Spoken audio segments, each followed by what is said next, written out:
You're standing in the kitchen. The light above the sink flickers once. You turn just slightly, and for a moment, you know exactly what's about to happen.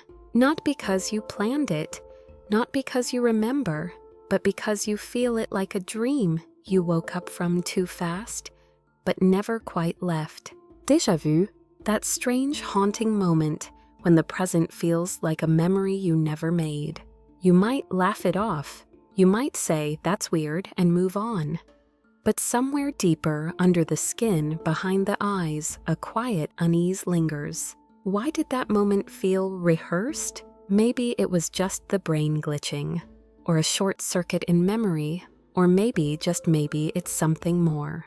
A rip in the timeline, a trace from a parallel life, a message from the dream you've been living long before you ever woke up. And what if this isn't the first time you've had this thought? What if this moment right now is déjà vu of déjà vu? Tonight we're not chasing answers, we're following the echoes. We're gonna sit in the flicker and listen to what it's trying to say. So take a breath, lean in, let the quiet unravel you. And if this feels like home, like a thought you forgot to think, like something you almost remembered, then like and subscribe. And tell me, what thought keeps you up at night? It starts in the most ordinary places. A cafe you've never been to but somehow know the layout. A sentence someone says, and you swear you've heard it before, with the same tone, the same glance, the same hum of background noise. And for a second time stutters, the air thickens, and the moment folds in on itself. You try to play it off, but something deep inside knows you've already lived this. It's not déjà vu as trivia, it's déjà vu as a mirror reflecting something you can't place but can't deny. You pause. The light feels just a little too golden, the silence too rehearsed, and beneath your ribs, a tightening, like your body remembers what your mind forgets. Science calls it a misfire. The hippocampus, the part of your brain that handles memory, is believed to confuse the present with the past. A sensory echo, a familiarity without a source. But it never quite explains the feeling, because déjà vu doesn't just feel familiar. It feels intimate. It feels personal, like the moment is touching you back. Not "this seems like something I've done before, but I know this." There's a difference between recognition and return. And what if déjà vu is not the brain glitching, but the soul remembering? Plato had a word for this anamnesis, a forgotten memory of the eternal, a knowledge buried so deeply within the psyche, it only surfaces when the physical world happens to align just right. He believed that every soul before birth knew all things. And life is not learning but remembering. Every time you feel déjà vu, you're not discovering something new. You're recovering something ancient, not from this life, but from before. Maybe even from before had a name. But let's come back to you in that hallway, in that room, that soft moment when the timeline cracks and you glimpse something too familiar. It's like seeing a stranger and knowing their laugh, or reading a book and already knowing the last line. Where does that knowledge come from? Is it memory premonition, or something the mind can't categorize? You want to explain it, you want to name it, but déjà vu slips away the moment you look at it too closely. It's not a fact, it's a fog, and maybe that's why it haunts you. Let's step into a different metaphor. Imagine you're walking down a long hallway. There are doors on each side, hundreds of them. Most are shut, some are locked, but one is slightly open. And when you pass it, a cold breath escapes, a smell you remember, a color you recognize. You don't know why, but your body tenses, and something ancient leans forward from the dark. That's what déjà vu feels like. Not a memory of something you did, but a brush with something your conscious mind was never supposed to access. A leak in the sealed system, a rupture in the sequence. You might wonder if this moment has already happened. What does that say about free will? Are we walking a loop, a script, a program? Or is it something softer, a soul milestone you were destined to meet, no matter how many paths you took to get here? Like a checkpoint in the dream, a reminder that time isn't as linear as we pretend. And here's the paradox. How can something feel ancient and brand new at the same time? It's the contradiction that makes it magical. The pain of remembering something you never lived. The beauty of being haunted gently by the echo of what you might be. Maybe déjà vu isn't a glitch. Maybe it's a breadcrumb, laid out by some deeper part of you, the part that doesn't use language, doesn't use time, just knows. And when you feel it, you're not meant to solve it. You're meant to stop, to breathe, to notice the shimmer in the air, to remember that not all knowing is logical, some knowing is spiritual. So the next time it happens, when the light flickers, when the air thickens, when you feel the memory arrive, before the moment, don't brush it away. Feel it, and ask quietly, what part of me already lived this? There's a glitch in the audio, like a voice repeating just a half-second too late. You hear a laugh, and for a brief moment you think it's a memory, but it's not. It's happening now. It just feels like it already happened. Déjà vu doesn't announce itself, it sneaks in. Soft, slippery, precise, like a whisper with nowhere to go. And sometimes when you least expect it, you hear the echo before the sound. Science has tried to explain it. Temporal lobe seizures, dual processing delays, a miscommunication between short-term memory and long-term storage. One theory says your brain accidentally processes the same input twice, but with a slight delay, like two cameras recording the same scene from slightly different angles. And for a millisecond, they overlap. You feel it as a ripple, a flutter, a déjà, but not a vu. Not truly, because the moment isn't seen again. It's just misaligned. But does that explain the feeling? That deep, uncanny sensation that you've slipped into something beyond understanding?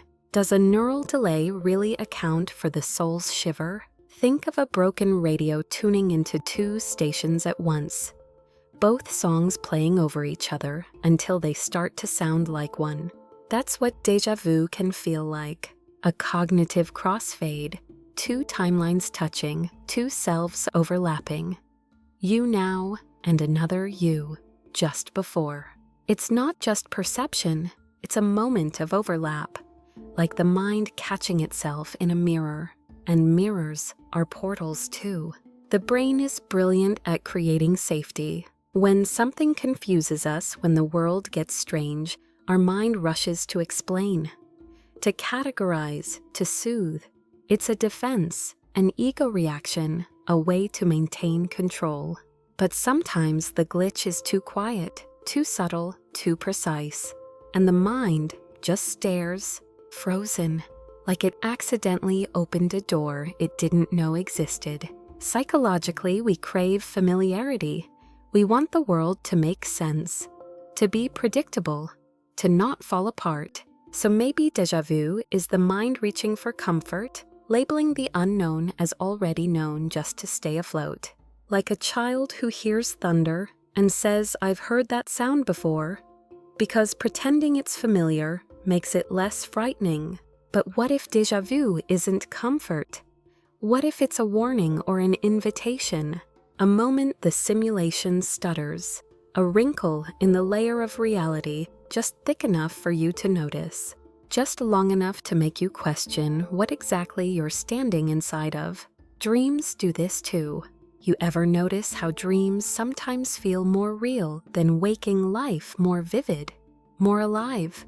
And sometimes when déjà vu hits, it's not memory. You recall it's a dream that never fully left. One where the clock was ticking just a little too slowly, where the colors were too bright, where someone called your name before you arrived. Maybe that's why déjà vu feels like fog and static and déjà rêvé all at once. Not the return of a memory, but the collision of dimensions, dreams, timelines, possibilities, all brushing against your awareness, like birds against glass.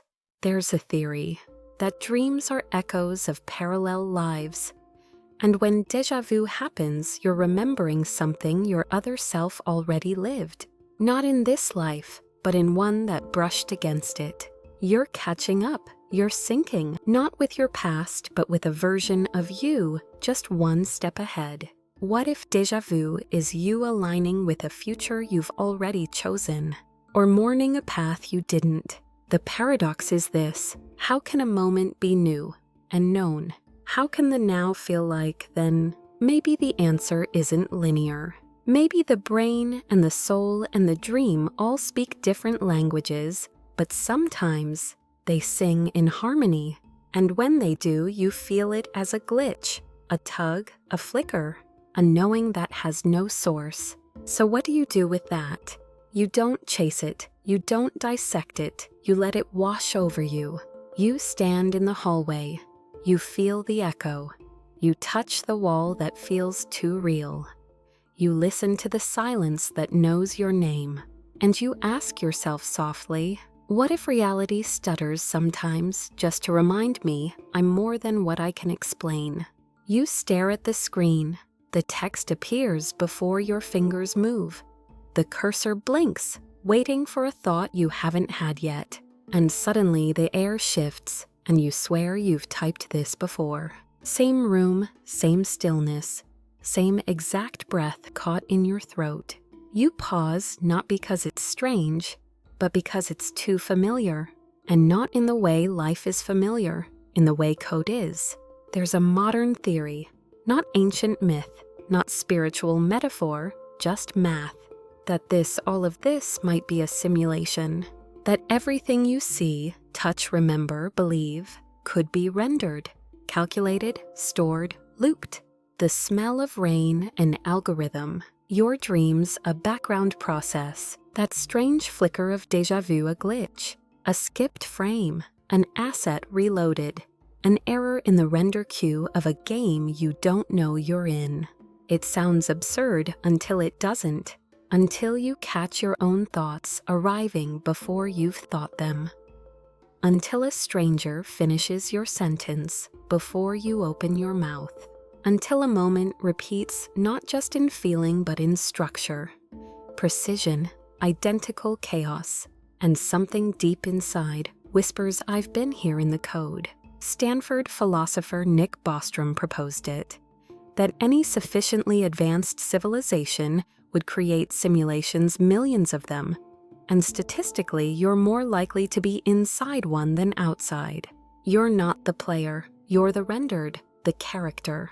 But maybe you're the part of the code that's starting to ask questions. Like a dream that becomes lucid, like a story that rewrites itself mid-sentence. Zimbardo once said that perception is shaped not just by what we see, but by the invisible systems we're placed inside. If you grow up in a prison, you stop seeing the bars. If you grow up in a simulation, you stop seeing the seams until they flicker. And maybe that flicker, that eerie moment of déjà vu, is your awareness brushing up against the edge. Not just of your memory, but of the system itself. A tiny ripple in the illusion, a data point repeating, a line of code looping back when it wasn't supposed to. Think about it. You walk down a street you've never been on, and somehow you know there will be a red door 3 houses down and a dog behind the fence that barks twice and then stops. And you tell yourself it's coincidence. Pattern recognition, a misfiring brain. But what if it's cached memory? What if that moment has already been rendered before and is now being called again?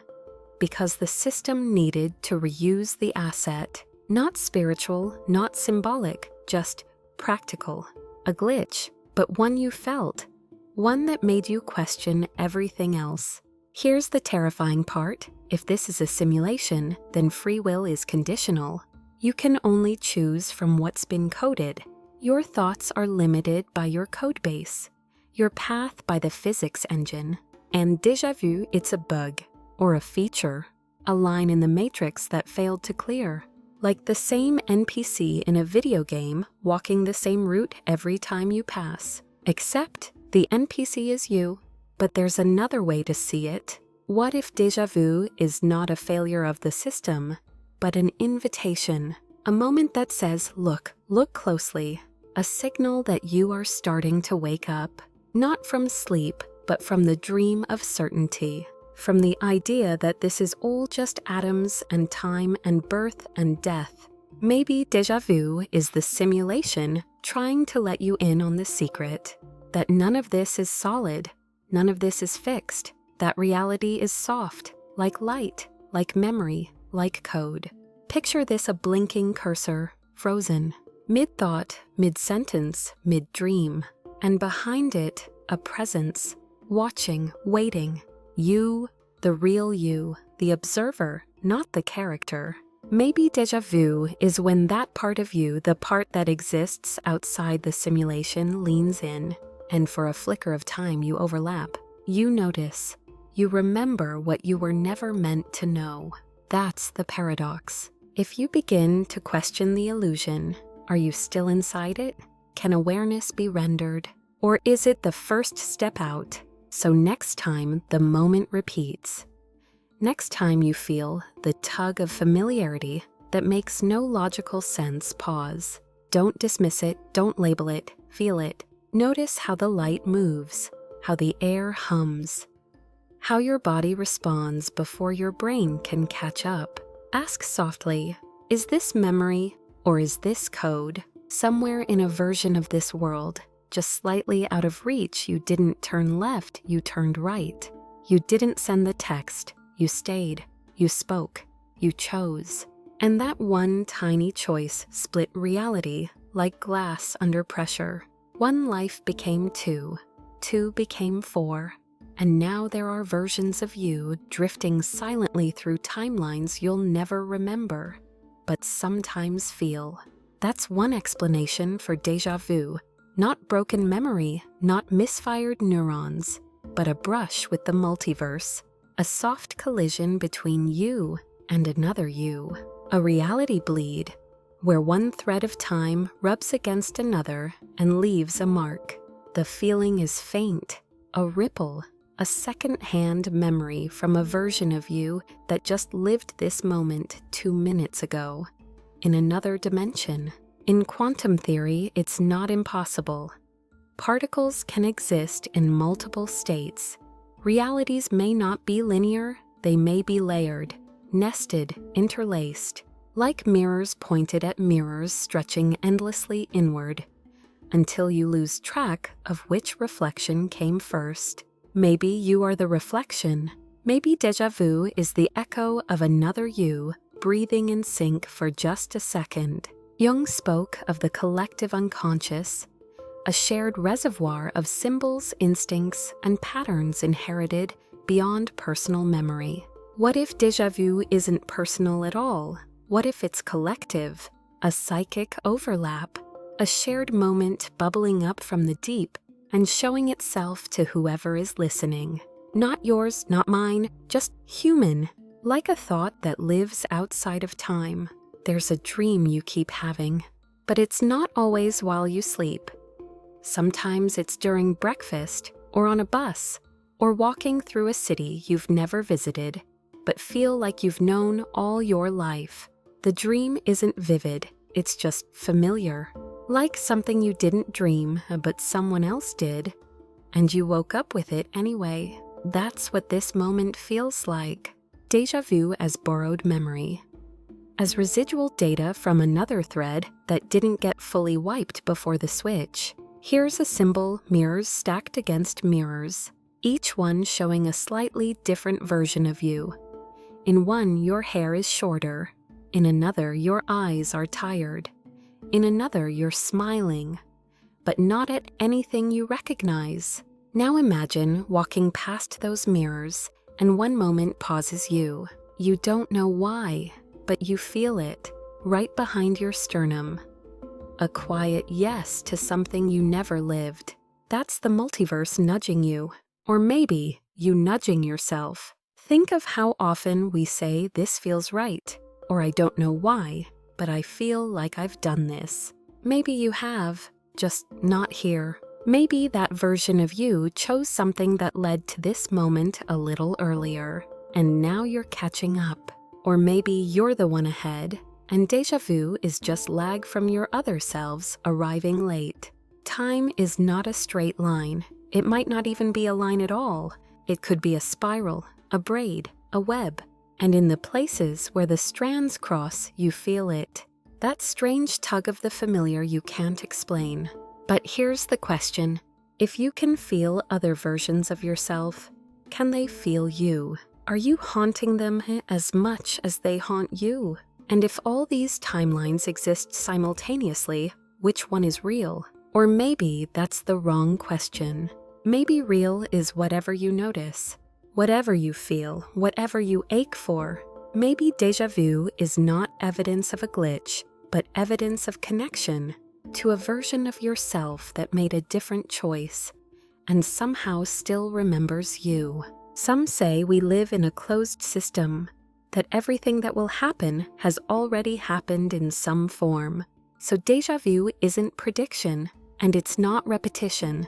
It's resonance. You don't remember the moment because you lived it. You remember it because something inside you is vibrating at the exact frequency of a truth just outside of reach. You are more than one version. You are a chorus of possibilities.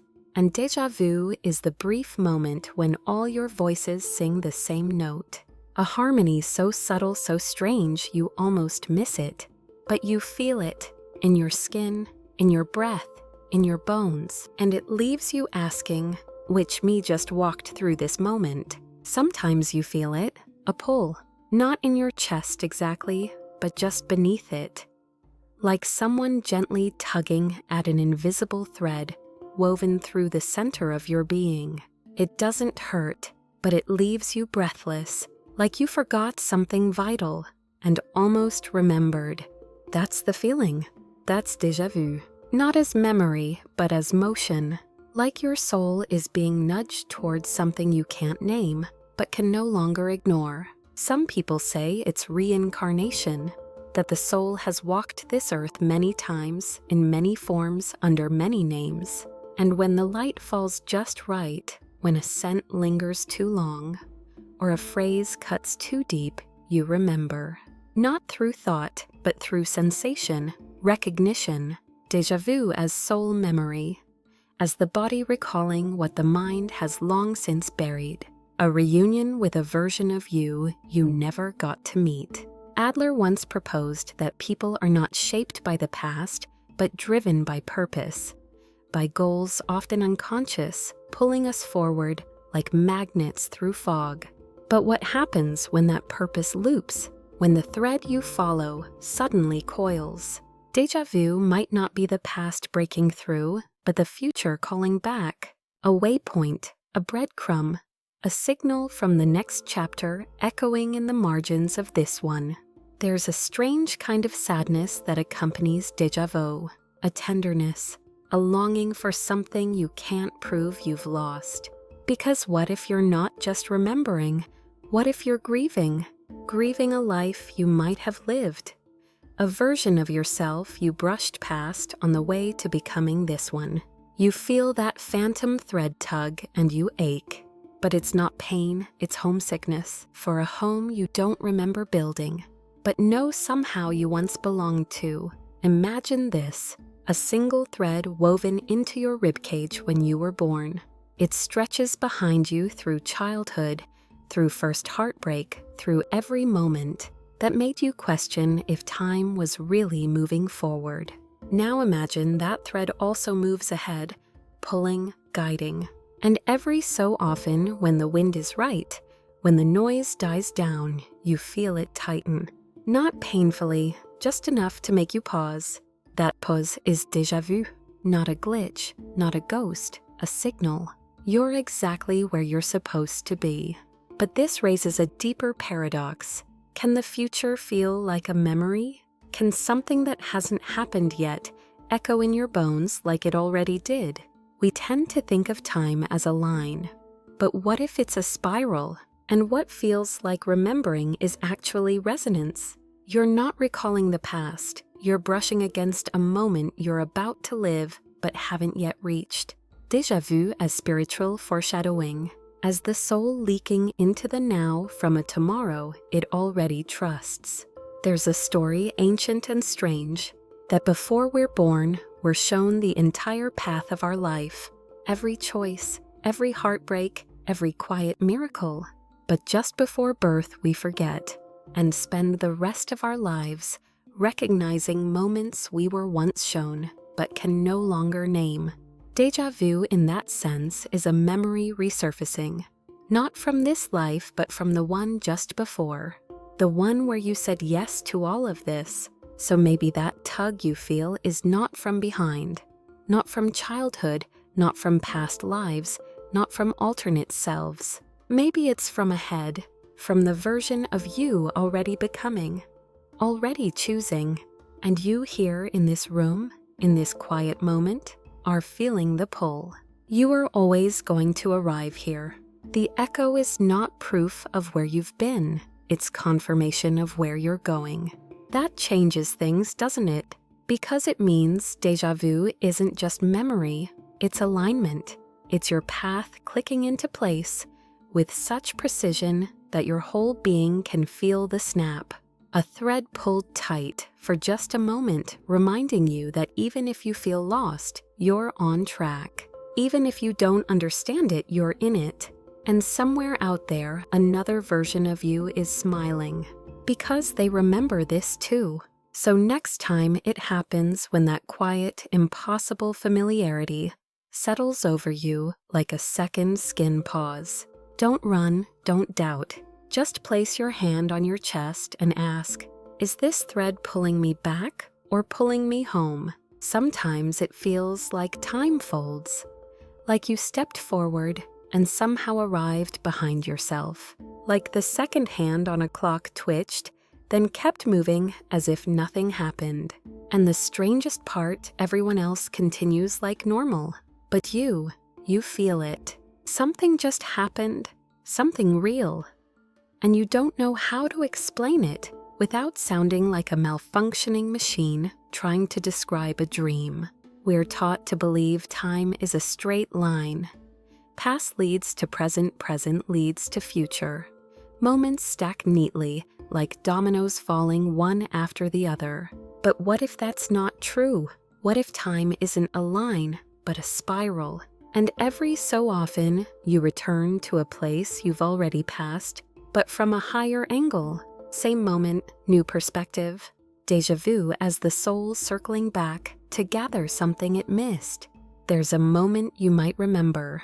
You're walking or eating or folding laundry. Something ordinary, and a sensation creeps in. I've done this before, but not like this. Not with these thoughts. Not with this version of yourself. The context is new, but the shape of the moment feels old. Like your consciousness tripped and landed in a moment just slightly misaligned. And the dissonance is what makes it feel so uncanny. In psychology, we crave patterns. We build stories just to feel like time makes sense. But the inner child, the one that lives beneath all that logic, that child doesn't care for clocks, doesn't live by calendars. That part of you experiences time like a song, looping melodies, recurring themes, and sometimes repetition brings safety. So the mind pulls old sensations forward into new moments to feel less afraid. Déjà vu as emotional self-defense, as a lullaby against the chaos of now. But what if the repetition is real? Not imagined, not manufactured, but actual. What if some moments really do repeat? Not because you remembered them, but because you never left. The philosopher Nietzsche wrote about eternal return, the idea that life in all its pain and beauty repeats endlessly, over and over, exactly the same. It's not just memory, it's destiny, replaying. And you're caught in the loop. Déjà vu as the soul waking up mid-cycle. It sounds strange, even disorienting, but sometimes disorientation is just truth in motion. We want time to feel tidy, we want cause and effect, beginning and end, progress. But what if time is just space folded differently? And what feels like déjà vu is you stepping sideways, not forward, a temporal side glance, a skip, a stumble between moments that don't care for sequence. Imagine a child on a spiral staircase. They run and run laughing as they climb. Each turn of the spiral feels new. But from above, it's clear they're circling the same center again and again. What if you're that child? What if life isn't linear but spiral? And déjà vu is the brief second you glimpse the floor below and remember being there. Not as nostalgia, not as fantasy, but as real as your next breath. And here's where it gets more mysterious. Sometimes déjà vu is tied to future events. You feel a moment, and days later, it happens again. Exactly the same. Same smell, same sentence, same shadow in the doorway. But the first moment felt like memory. The second felt like confirmation. So which one was the real now? Which one was the origin? That's the paradox. Can the future arrive before the past? Can time loop inward instead of outward? In dreams, time behaves differently. You can live a whole lifetime in a few minutes of sleep. You can wake up with the ache of goodbye to someone you never met. And sometimes, when déjà vu strikes, you wonder if you're still dreaming, if you never woke up, if this right now is just another layer. And maybe it is. Maybe you wake up again and again inside your own life. And each time you do, the world rearranges itself just slightly. Déjà vu is the soul blinking. So how do you make sense of it? You don't. You feel it, you witness it, you let it wash over you like déjà rain on déjà skin. You step gently into the spiral. You let the child inside you run circles until the pattern becomes poetry. You stop trying to escape the loop, and instead you ask, what am I meant to see this time around? You blink, and for a second you're not sure if you're remembering something or dreaming with your eyes open. There's no noise, no event, no cue, just a shift, as if someone quietly tapped your consciousness on the shoulder and whispered, pay attention. And then it's gone. Déjà vu again. So brief, so specific, so sacred. But was it real? Or was it just your brain reaching for control? Here's the clinical angle. The brain is obsessed with coherence. It needs the story to make sense, to feel continuous, predictable. So when your senses get jumbled, when something happens just fast enough to skip your awareness, the brain fills the gap. It says, you've seen this before, even if you haven't. It's a psychological trick, a sleight of mind, not a truth, just a reflex. Déjà vu as narrative patchwork, as egos attempt to stabilize the strange. But there's more. When the unfamiliar arrives, the ego gets anxious.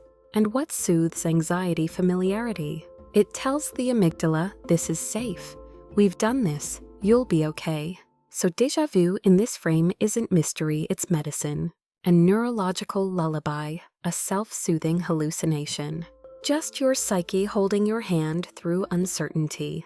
But what if it's the opposite? What if déjà vu isn't the mind's way of covering confusion, but the soul's way of uncovering clarity? What if it's not a mechanism, but a message? Not from trauma, not from fear, but from somewhere higher, from the pattern, from the field, from the thing you feel when you look at the stars and forget your own name for a moment. Imagine you're a signal receiver, like a satellite dish, and certain moments in your life send out a pulse, not because they're dramatic, but because they're aligned. Because the energy of that moment matches something deeper than words.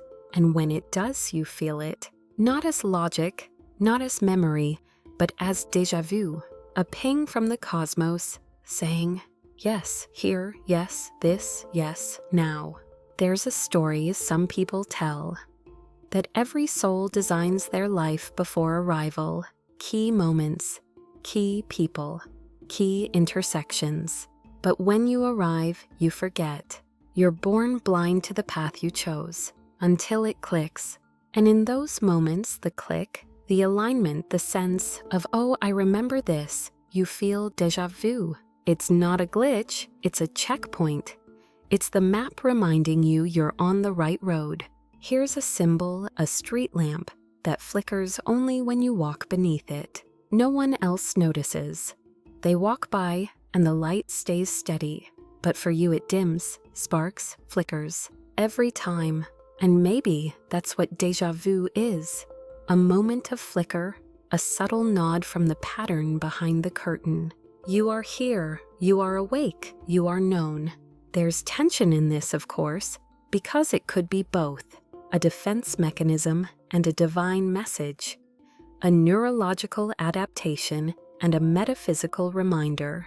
And maybe the most powerful truths are the ones that live between explanations, in that soft space where science ends and story begins. So how do you respond to it? How do you know which it is? You don't. You don't need to, because whether it's trauma soothing you or the universe speaking through you, the feeling is the same. A pause, a presence, a pulse. And maybe that's all you need. Not to dissect it, but to honor it. To notice when time softens. When memory drips into the moment like honey. When your breath catches for no reason you can name.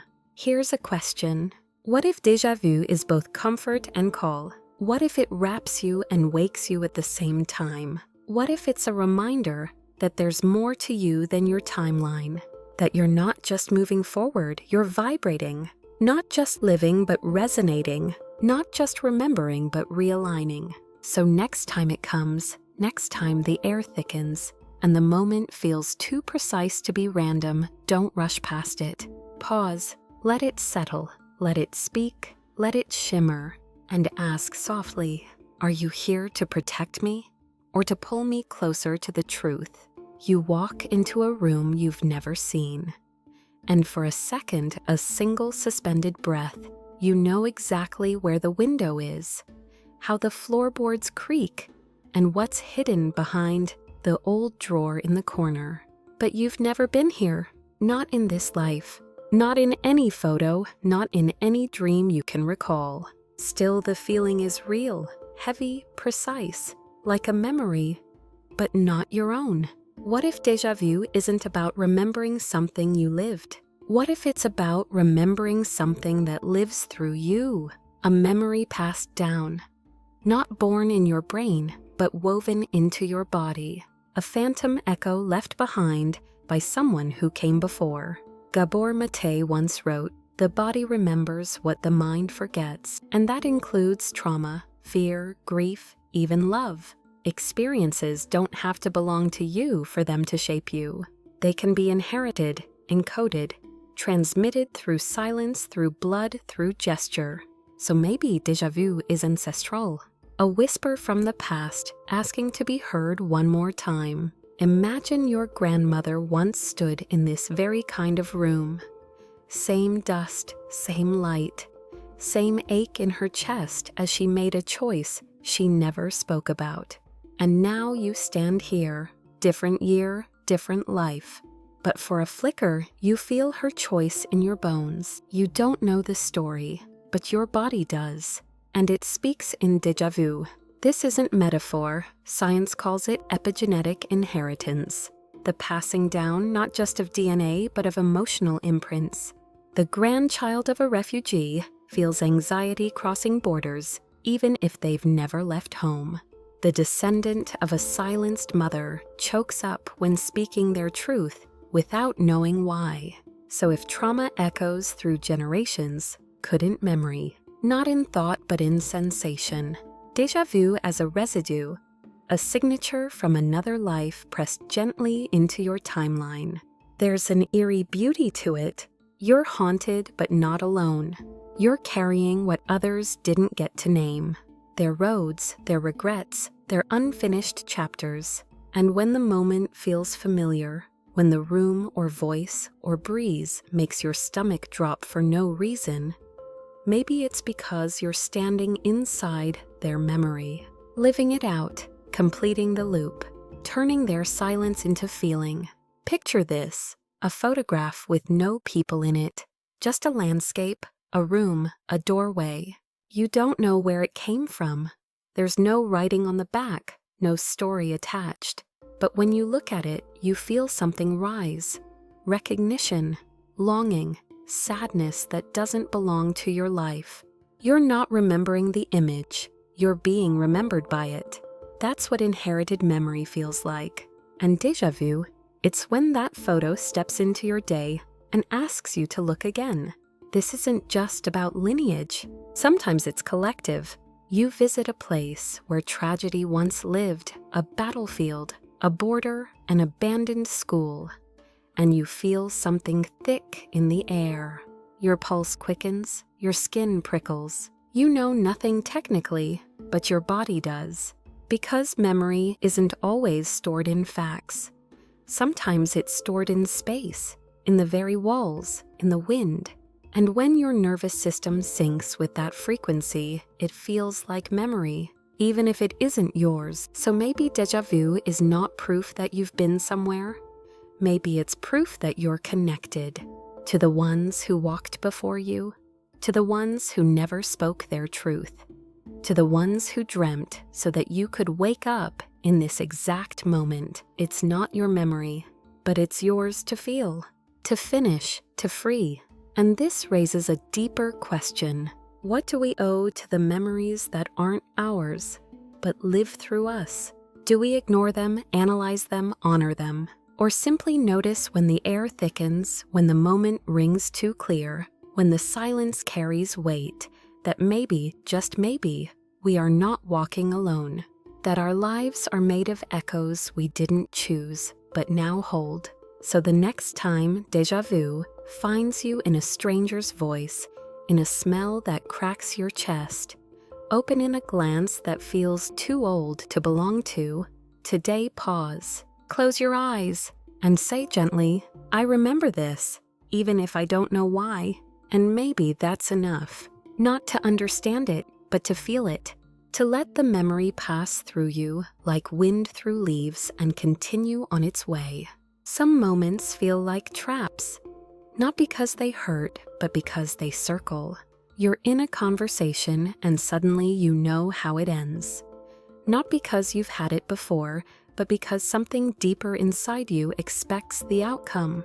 Like a loop, like a roll, like a pattern you didn't choose, but can't seem to stop playing. That's déjà vu too, not just memory, but repetition of something buried. Not by time, but by self. Carl Jung called it the shadow, the unconscious part of us, where we bury the emotions, impulses, and experiences we cannot accept. It doesn't disappear, it waits. It replays itself through situations, relationships, habits, even through dreams. And sometimes it leaks, in the way someone's laugh makes your stomach tighten, in the way a certain sentence makes you want to run or freeze. And sometimes, in déjà vu, you're not repeating a place or event. You're repeating a feeling, a state of being, a wound. Your body says, I've been here before. Not here physically, but here emotionally. Here in the confusion, here in the longing, here in the ache. Déjà vu as the echo of a forgotten fear, as the shadow trying to speak. Imagine you're watching an old VHS tape. There's a scene you don't like, so you rewind, skip it, fast forward. But the tape wears down, the image gets distorted, the sound warps, and every time you try to skip it, the scene returns. The tape wants to be seen, fully, honestly. That's your unconscious, and déjà vu is the tape glitching. telling you you've avoided this long enough. So many of us live inside patterns, not because we choose them, but because we forget we're allowed to leave. We mistake familiarity for fate. We enter the same types of relationships, feel the same abandonment, play out the same argument with different faces. And sometimes we feel déjà vu, not because the place is familiar, but because the pain is. The script is the same, only the setting changes. But here's the twist. What if the repetition is the shadow trying to heal? Not haunting you, but calling for integration. Trying to bring something unconscious into the light. A fear you've ignored, a truth you've buried, a part of you once exiled. So it keeps showing up, in symbols, in dreams, and déjà vu. Because until you face it, it repeats, not as punishment, as invitation. There's a dream logic to it. You're in a hallway. Every door looks the same, but one feels heavier. You open it and find yourself back in the hallway, again and again, until you realize you're not supposed to open a different door. You're supposed to sit in the hallway, to feel the discomfort, to stop trying to escape. Only then does something shift. Only then does the repetition break. This is where psychology and mysticism meet. Because some say déjà vu is a psychic checkpoint, a moment of alignment between your conscious path and your soul's contract. Others say it's a warning, a nudge, a watch out. But maybe it's simpler than that. Maybe it's the shadow tapping your shoulder and saying, "You're here again. Want to choose differently this time." It's easy to think of déjà vu as supernatural, as cosmic, as otherworldly, but sometimes it's deeply painfully human. It's the way trauma repeats, the way grief cycles, the way the child inside you walks into the same emotional room, expecting a different ending. Because it never got closure, never got seen, never got held. So it replays. Not because it loves the pain, but because it hopes you'll finally pay attention. Jung said, "Until you make the unconscious conscious, it will direct your life, and you will call it fate." Déjà vu, then, might be fate knocking, not with answers, but with a mirror. A loop offering freedom, a glitch offering growth, a whisper saying, "You're strong enough now to face what you once couldn't." So the next time you feel that eerie sensation of being in a place your mind says is new, but your soul says is ancient, don't dismiss it. Breathe into it, feel the temperature, notice what emotion rises, and ask, what part of me has been waiting for me to return to this exact feeling? Because maybe it's not about escaping the loop. Maybe it's about completing it. There's a dream you had once, or maybe twice, or maybe you're dreaming it now. You were standing in the middle of a road you've never seen yet. You knew which way to turn. Someone spoke to you in a language you don't understand, but you felt the meaning settle in your chest like you'd heard it before. Somewhere beyond sleep. Then you woke up, the details dissolved, and the dream left no trace except for a feeling. A quiet whisper that said, "You'll see this again." It's called déjà rêvé, already dreamed. Not quite déjà vu, not a memory glitch, but a moment that feels like a dream returning. Except it's happening now, a conversation, a hallway, a hand brushing against yours. And suddenly you remember dreaming this. Not last night, not recently, but somewhere, sometime. And the question begins to rise. Who dreamed this life before you lived it? Most people brush it off, say must have been a coincidence, or my brain's just filling in blanks.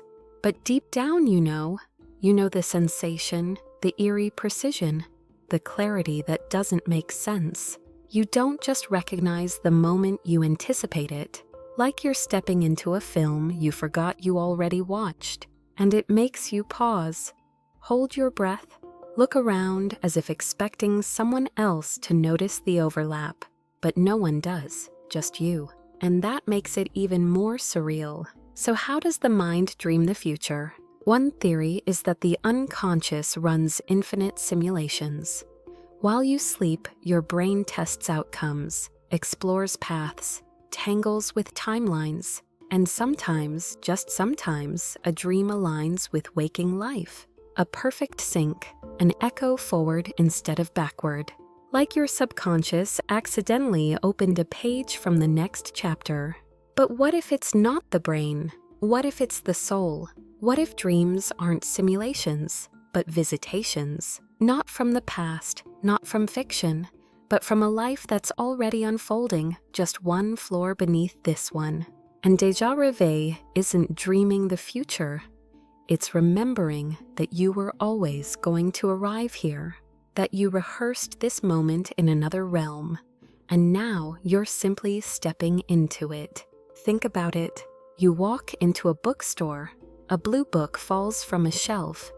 You pick it up, and suddenly you remember, you dreamed this. Down to the smell, the hum of the air conditioner, the sentence on page 33.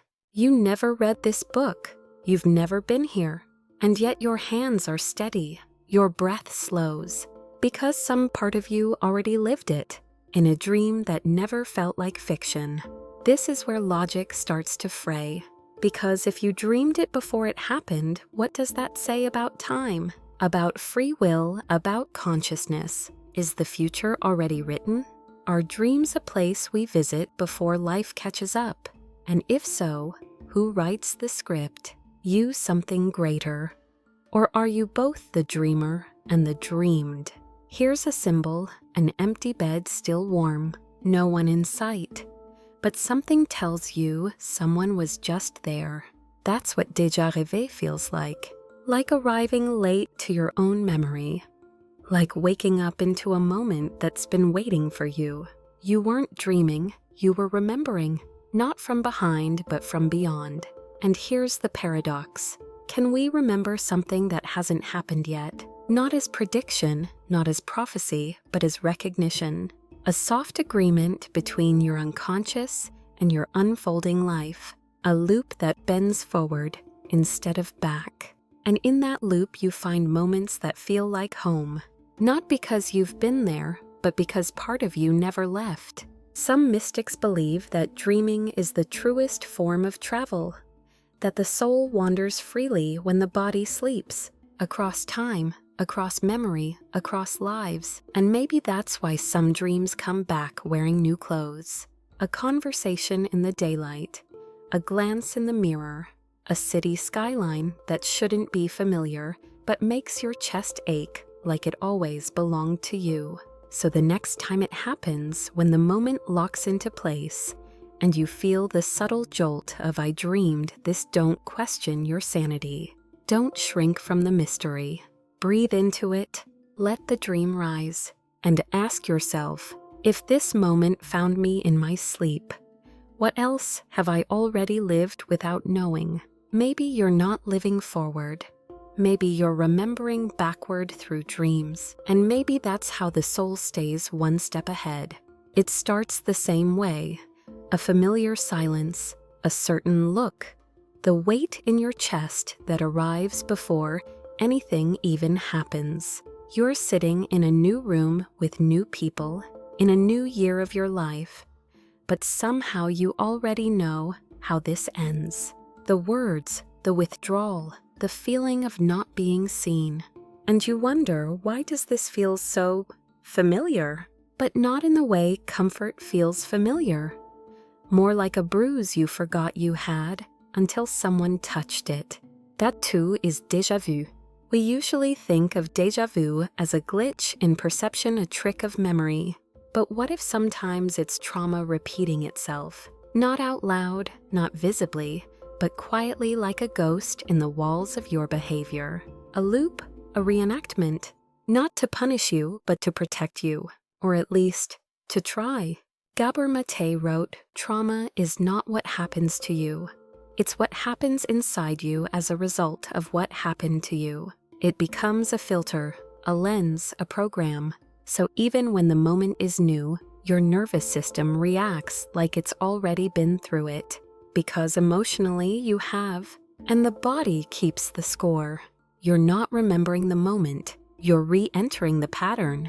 The same fear, the same resignation, the same subtle clench in your gut as the situation unfolds almost too perfectly, not because you chose it, but because it's what your mind knows, and what is familiar, even when painful, feels safer than the unknown. Picture a carousel, beautiful, shiny, predictable. You know which horse you'll end up on. You know how long the ride lasts, and even when the music changes, you're still going in circles. That's what trauma loops feel like. You've mistaken motion for progress, repetition for fate, and sometimes you feel déjà vu, not because you've been here, but because you've never left. There's a defense mechanism called repetition compulsion. It's the mind's way of recreating painful dynamics in the hope of mastering them. If you couldn't make the parents stay, you might choose partners who leave so you can try again. If your voice was silenced, you may unconsciously find spaces where it's ignored, trying always to rewrite the ending. But the pattern repeats until you see it, until you feel it without becoming it, until the loop breaks not by escape, but by awareness. And here's the twist. The moment déjà vu hits when the room feels too known, when the energy curls around your body like something you've carried since childhood. You might be getting close to the original wound, close to the part of you that's still frozen in a version of time your adult self outgrew, but your inner child never left. It's not just a memory, it's a meeting place between who you were and who you're becoming. So how does healing begin? By pausing, by noticing, by saying, this feels familiar, but maybe I don't have to respond the same way. Because awareness breaks the spell. You stop mid-loop. You choose softness instead of shutdown. You choose breath instead of reaction. And slowly the pattern loosens. The carousel slows. The loop starts to uncoil. Here's a symbol, a carousel horse frozen mid-spin, still tethered to the axis, but no longer moving, no longer circling, just stillness. That's the moment you catch the loop. The moment trauma stops being automatic and starts being something you can sit with, something you can witness without becoming. And in that stillness, healing begins. But this raises a quiet, aching paradox. What feels familiar might not be safe just unhealed. We seek it not because it helps, but because we know how to survive it. And in that space, déjà vu becomes a teacher. It asks, is this comfort or is this conditioning? Is this destiny or is this repetition? Sometimes the kindest thing you can do is stop mid-sentence, mid-thought, mid-fear, and whisper to yourself, I've felt this before, but I don't have to live it again. You breathe, you slow the carousel, you look the shadow in the eye, and you remind the part of you that's afraid. This moment is new, even if it feels like the past. So the next time déjà vu comes, and it tastes like an old wound, smells like a familiar disappointment, or sounds like an echo from a chapter you never wanted to reread, pause, not to run, not to collapse, but to notice. You're not inside the loop, you're watching it, and that difference changes everything. The world doesn't always make sense, you know that. You feel it in the randomness, the disorder, the suddenness of things. One moment you're fine, the next, everything shifts, plans fall apart, people change, the ground you built yourself on begins to crack without warning. And so in a world that offers no guarantees, your mind begins to crave something, anything that feels certain. And sometimes what it finds is déjà vu, that eerie sensation, I've seen this before. I've lived this moment. I know what happens next. It doesn't have to be true. It just has to feel true. And in the storm of chaos, that illusion of recognition becomes a soft place to land. Not because the moment is remembered, but because it gives the illusion that life is predictable, controllable, safe. The brain does this all the time. It fills in gaps. It creates patterns where there are none. It turns randomness into rhythm just to stay sane. It's not lying to you. It's protecting you. It says you've done this, you've survived this, you're okay. Even if you haven't, even if this is the first time you've ever stood in this room spoken, these words felt this specific ache. This psychological safety net is called cognitive closure. The desire for answers, even if they're wrong, just so the story feels complete. And déjà vu, it gives us that closure, a way to stitch mystery into meaning. Even if it's imagined, even if it's fiction, because fiction, when believed deeply enough, can keep the panic away. Think of a child building a fort out of pillows and blankets. It doesn't stop the thunder, but inside it they feel safe. That's what the illusion of familiarity does. You build memory forts in the face of uncertainty. Moments that feel known so you don't have to face the terror of not knowing. And if the world has to lie a little to give you that peace, you let it, because we all do. But here's the quiet danger. What begins as comfort can become a cage. The mind begins to rely on the illusion of control, on the story that everything happens for a reason even when it doesn't, on the feeling that because this moment feels familiar, you know how to survive it. So you don't question, you don't stay present, you don't listen deeply. You just loop. There's a strange comfort in the known, even if it's painful, even if it limits you. Familiarity becomes a false anchor, and déjà vu becomes not a message but a mask, a way to pretend that the mystery isn't real, that the future is just a copy of what's already been. It isn't. Here's a symbol, a calendar on the wall, every day crossed out except one. The same day, over and over, highlighted, circled, underlined. That's what it's like when we use déjà vu to create false certainty. We cling to the idea that if this moment is repeating, then we are safe. But real safety comes from presence, not prediction, from meeting the unknown as it is not as we want it to be. There's another layer, the inner child. When you were small, consistency meant survival. If you could predict when the shouting started, when the silence came, when the warmth returned, you felt safer, even if the pattern hurt you. And now that child still lives inside you, still trying to find the familiar rhythm of the chaos. And déjà vu becomes a lullaby, a signal that says we've done this, we'll be okay, even if that's not true, especially if it's not. But what if you stopped using familiarity as a shield?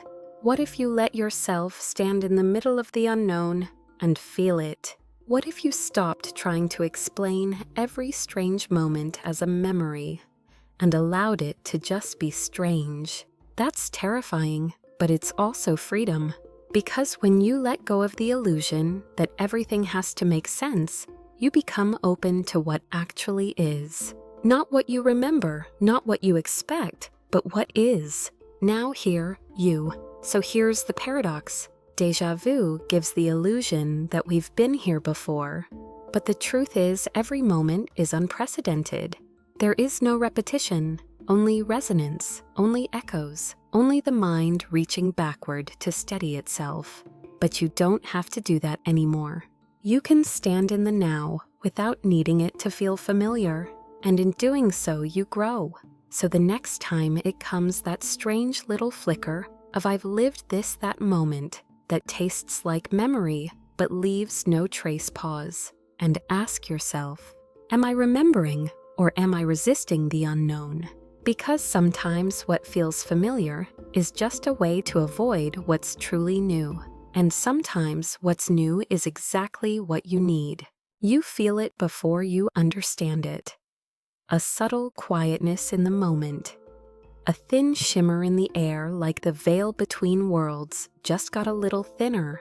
You're walking down the street or staring at a sink full of dishes or brushing your teeth and suddenly it's there. that hush, that tilt, that invisible shift that says this matters. You can't explain why, but it's as if the moment is humming, as if something is trying to reach you through the folds of time. What if déjà vu isn't a glitch, but an invitation? Not a system error, not a memory fault, but a message, a door half cracked, a note slipped under the frame of now from somewhere beyond language. And what if your only task is to notice, to pause, to say, I see you, I'm listening? We are taught to seek meaning through understanding, through naming, through control. But some truths aren't meant to be solved, only sensed. Like dreams, like music, like falling in love for no good reason. And maybe déjà vu belongs to that category of truths, not facts but feelings, not data but directions. Carl Jung believed in synchronicity, the meaningful coincidence. Two events unrelated in cause, but deeply connected in meaning. Déjà vu might be a form of synchronicity, a moment that aligns not with logic but with soul. A soft nudge from the unconscious saying, pay attention, you're closer than you think. Imagine this. You're in a bookstore. You reach for a book you don't recognize. But as your hand touches the cover, something stirs. Not memory, not thought, but something older, quieter, like a string inside your chest being plucked from the other side of the sky. You buy the book, you read the first line, and your life changes. That moment, that first touch was déjà vu, not a trick, a signal. Sometimes the universe whispers. It doesn't shout. It doesn't announce itself. It wraps messages in strange sensations, in a flicker, in a chill, in the way a shadow falls across your face and feels like déjà vu. And the question is never, what does this mean? The question is, am I willing to be changed by it? There's a crow that lands on your windowsill 5 seconds before the storm begins. You've seen it before. Not the crow, not the storm, the moment. Exactly this. And it means nothing unless you let it mean something. Unless you decide that this isn't coincidence but communion. A moment where you and the universe meet eyes. And nod and say nothing. Because nothing needs to be said. Mystics speak of the unknown not as emptiness, but as presence. Not as something missing, but as something greater than understanding. And déjà vu is one of the ways that presence makes itself known. It taps gently on the walls of your perception. Not to terrify, not to confuse, but to remind you, there is more. More than logic, more than schedule, more than thought. And here's the paradox. The unknown doesn't want to be solved. It wants to be met. Not with certainty, but with softness. Not with defense, but with wonder. And when déjà vu arrives, you're being offered a tiny taste of that unknown. Not to dissect it, not to predict it, but to open to it. To stand still and let the veil flutter. You've spent most of your life trying to be certain, trying to know, trying to label. But what if the real turning point comes not from knowing, but from feeling? Not from clarity, but from curiosity? What if déjà vu is a way of life, a posture, a willingness to greet the moment, not as a repeat, but as a revelation, again and again? So next time it happens, when the air thickens, when the light shifts, when you feel the hairs on your arm, stand up like they know something you don't rush. Don't explain. Just listen. Just let the silence say what it needs to say and whisper back. I'm here, I don't understand, but I'm willing. You pause mid-step. The light filters through the trees in a way that feels arranged, too perfect, too precise. And suddenly a thought appears. Was I supposed to be here? Not accidentally, not by chance, but as if someone or something had already written this exact moment into the story of your life.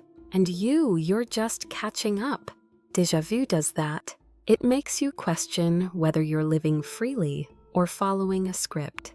Whether you're choosing this path or merely walking a road already drawn in ink long before you learn to hold a pen. It's a quiet question, one you might avoid during the day, but at night when everything is still, it comes back. Do I have free will, or am I just remembering the life I've already lived? Here's where psychology and philosophy begin to blur. Jung believed in synchronicity, that moments of deep meaning can emerge without logical cause. That life unfolds not just from choice but from alignment, from a dance between inner truth and outer mystery. And when déjà vu appears, it may not be saying this was planned. It may be asking, are you paying attention? But what if it was planned? What if some moments were always going to happen? Not because you're trapped, but because they're part of your design. Waypoints, check-ins, moments you wrote for yourself before you forgot the plot. And now when one of those moments arrives, your soul recognizes it, even before your mind does. That recognition, that pause, that flicker of I know this, it's not a glitch, it's a greeting. There's a thought experiment in philosophy. A person walks into a room, picks up a red apple, and believes they chose it freely. But what if every condition leading to that choice was already in place? Their hunger, their culture, the way the apple was placed just slightly closer than the orange.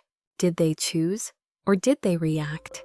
And if so, what is choice really? Now bring that back to déjà vu. What if you're not choosing because you're free, but because you're following the path of least resistance, the most familiar neural pathway, the most rehearsed response, the story that feels safest to repeat? And in that frame, déjà vu isn't mystery, it's memory. Not of something you've done, but of the route your unconscious keeps taking, again and again, like water down a groove. But here's the paradox. Even if life is a script, you are the one who wrote it.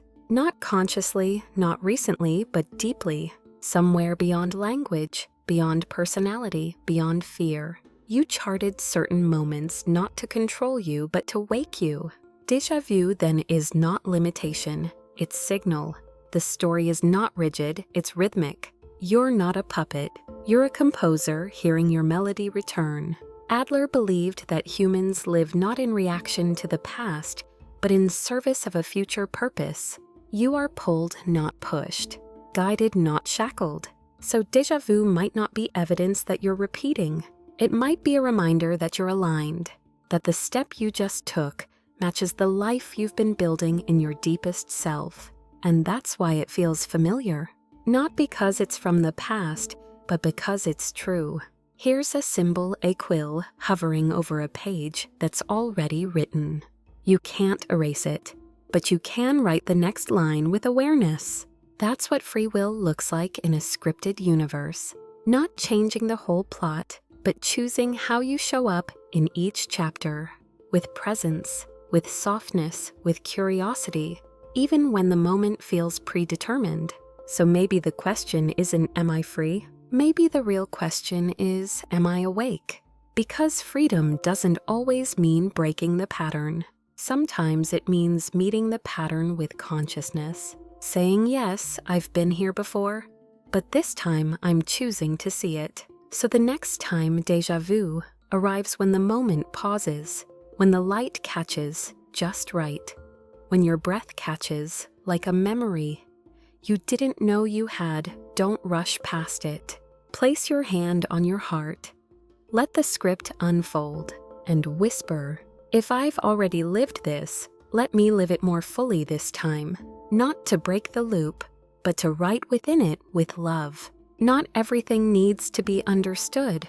That might be the hardest truth of all, especially for a mind like yours, curious, observant, always reaching. You want reasons, patterns, maps. You want the flicker of déjà vu to explain itself, to give you answers, to make the moment feel complete. But some things aren't here to be solved. Some moments are here to soften you, to open you, to undo you gently. There's a kind of beauty in not knowing, A peace that comes when you stop trying to fit every experience into a theory. When you stop asking, why is this happening? And begin asking, what is this trying to show me? You shift from interrogation to intimacy.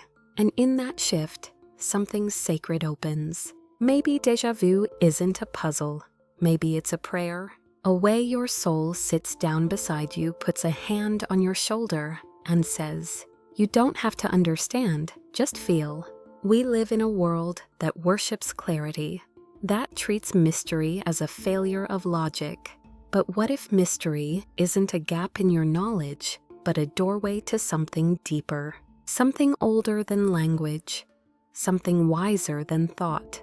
And déjà vu is one of the ways that doorway opens. Not wide, just a crack, enough to remind you that you're part of something vast and vibrating and alive. You're walking on a beach you've never been to before, and suddenly the wind feels like a memory. The sound of the waves calls something forth. A weight lifts and you don't know why. It doesn't matter. It's not about naming the feeling. It's about letting it move through you without resistance. Letting the moment hold you the way the tide holds the moon with no need to explain. Sometimes surrender is the most profound form of wisdom. The willingness to say, I don't know what this is, but I trust it. And maybe déjà vu is your training ground for that surrender. A moment you can't grasp or replicate or predict, but can still honor, still feel, still let change you. Here's a symbol, a lighthouse in thick fog. You can't see the shoreline, you can't chart the map, but the light keeps blinking. You don't need full visibility to move forward. Just faith in the signal. Déjà vu is like that light, brief, intermittent, but steady. It doesn't tell you where to go. It just reminds you you're not lost. And maybe the whole point isn't to decode the feeling, but to sit with it. To make peace with the unknown instead of waging war against it. To let the strange become sacred. To let the unexplainable be enough. Because here's the paradox. You are most connected, not when you understand, but when you wonder. Not when you grasp tightly, but when you loosen your grip. Not when you define the moment, but when you dissolve into it. Déjà vu is an invitation into that dissolution, that melting, that merging, with time, with memory, with meaning. You've spent so long trying to be certain, trying to stay ahead of the story, to catch the twist before it arrives. But this moment asks something different. It asks you to slow down, to stop chasing, to let the answers arrive when they're ready or not at all. And in that stillness, in that surrender, you may begin to sense what's always been with you.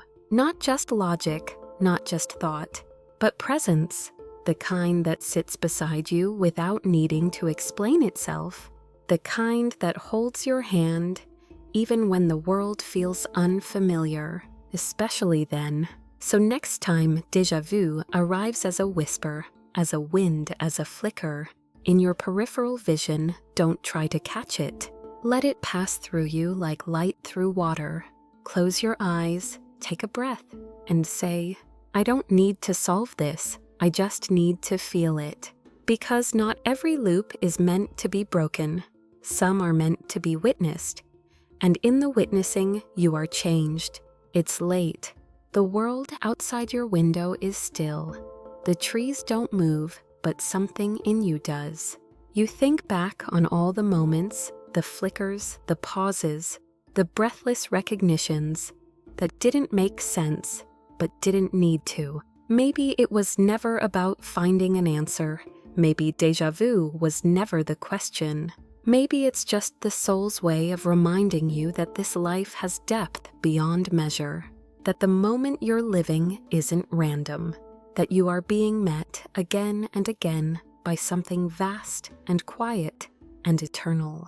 Tonight, as you lie in bed and your mind begins to soften at the edges, you might feel it again. That subtle tug, that flicker in the dark, that hush in your chest that says, This has happened before, and maybe it has. Or maybe the moment is remembering you. You don't have to know. You don't have to solve it. Just rest. Let the mystery wrap around you like wind, like water, like something older than thought. Let your breath return to its rhythm. Let the timeline dissolve. You are not lost. You are not broken. You are simply in the middle of remembering yourself. End of script. Drift gently, and I'll meet you in the next thought.